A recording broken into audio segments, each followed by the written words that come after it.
This season of Billy the Kid, who do you hate the most? Who does Billy hate? Yes. Or who do I? Billy, I think, hates, I think he hates the system.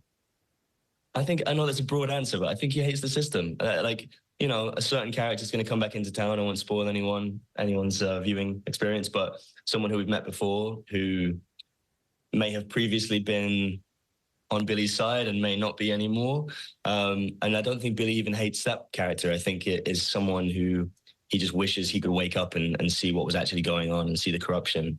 So I would say the character of corruption is who Billy hates the most. Yeah. Awesome. And when you pull yourself out of your character and you're watching at home like the rest of us, what do you feel about the series? Why are you glad it's being made?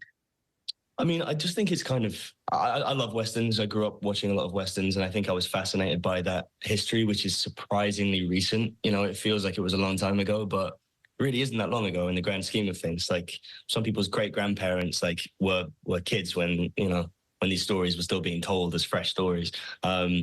And I think it's part of the many building blocks of what makes America the country that it is, for all its pros and cons. And I think it's intricate, and I think it lifts the lid on some of that story and hopefully tells a nuanced a version of events, especially in the West. And I think also it's about a young man who's just struggling to work out what to do. And trying to do the right things by his people and his loved ones, and not always succeeding. But it's like he's aspirational, which I think people can relate to. So you don't have to flip that question for folks who don't watch Westerns or don't think they're interested in something like that. Why would you encourage them to watch? I mean, honestly, aside from all that, aside from the history, it is just a lot of fun. There's a lot of riding and, great gunfights and all the things that make a Western great. We have a great soundtrack, really great cast of people from all over the world.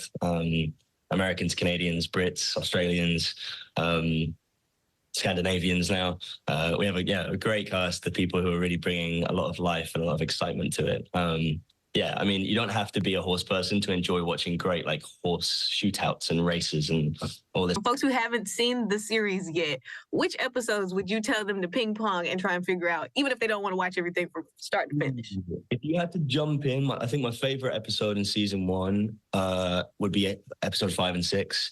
I think it's 6 where we go down to Mexico and a character Segura comes in, and he's just we described him as the Mexican Han Solo.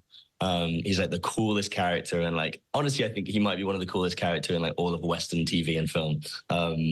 And my friend Guillermo plays him perfectly.